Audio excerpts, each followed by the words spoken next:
हाय सर्वांना, मधुस क्रिएटिव्ह कॉर्नरमध्ये तुम्हा सगळ्यांचं खूप खूप स्वागत. चला तर आजचा शॉर्ट्स बघूया. आजच्या शॉर्ट्समध्ये मी बनवले पालक पराठे. तर त्यासाठी मी ना लाल मिरच्या, हिरव्या मिरच्या म्हणजे मिक्स होत्या माझ्याकडं, त्यामुळे मी घेतल्या. तुम्ही हिरव्या घ्या आणि ते लाल घ्या आणि त्याच्यामध्ये जिरे टाकले. गावाकडचा नवीन लसूण आणला आहे मी, तो पण टाकून घेतला आणि त्याचा ठेचा करून घेतला. ठेचा केल्यानंतर आहे ना मी गव्हाचं पीठ घेतलं. गव्हाच्या पिठामध्ये बेसन पीठ पण टाकलं थोडंसं आणि इकडं पालक चिरून घेतात. पालकचे मी देठ घेतले नव्हते, फक्त पालकच घेतला, म्हणजे पानच घेतले आणि तेच चिरून घेतले, एकदम बारीक चिरले.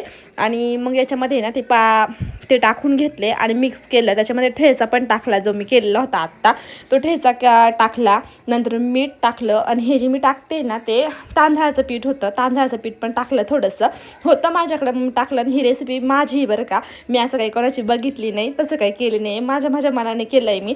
तुम्ही पण करून बघा, छान झाले होते. आणि मस्त असा एक तयार करून घेतला. त्याला थोडंसं तेल लावलं होतं. इकडे तवा तापलेला होता आणि तवा असा का दिसतोय, त्याच्या आधी मी ना बाजरीच्या भाकरी केल्या होत्या. मी काही तो तवा उतरवलाच नव्हता, तसंच त्याच्यावरच केलं आहे. इकडं पराठा एक लाटून घेतला. नंतरून ना त्याच्यावर तीळ टाकले आणि ताईनं मी तीळ पण टाकले होते बरं का त्या याच्यामध्ये. एवढं सगळं दाखवणं शक्य नाही होत शॉर्ट्समध्ये. त्याच्यामध्ये तीळ पण टाकली होती, हळद पण टाकली होती, मीठ पण टाकलेलं होतं. आता आपण जसं करतो तसंच केलं आहे मी हे सगळं. आणि एक पराठा टाकून घेतला. नंतर त्याला मस्त भाजून तेल सोडलं आणि म्हणजे भाजून घेतला चांगला. आणि जे धपाटे करतो ना, धपाट्यांना मध्ये आपण असा होल मारतो सगळ्याला बोटाने, पण याला मी काही मारले नव्हते. आणि 3-4 मी तेलात भाजले, 3-4 मी तुपात भाजले होते. कारण की मला नंतर आठवलं की तेलापेक्षा तुपात भाजलेले कधी चांगलं, म्हणजे खायला पण जरा टेस्टी लागतात, तुपाची चव लागते त्याला.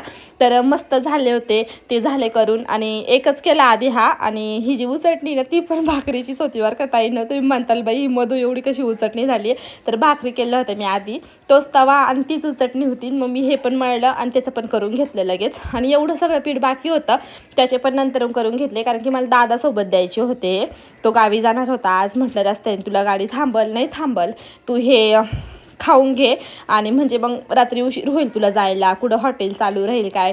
पण आता गंज तो हायवेने जायला होता, पण मग आता शेवटी गाडीवर असतं डिपेंड, थांबती नाही थांबती.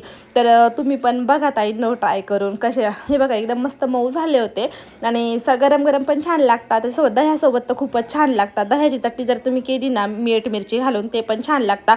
आणि चॅनलला सबस्क्राईब करत आहे. भेटूया नेक्स्ट शॉर्ट्समध्ये, तोपर्यंत बाय. श्री स्वामी समर्थ.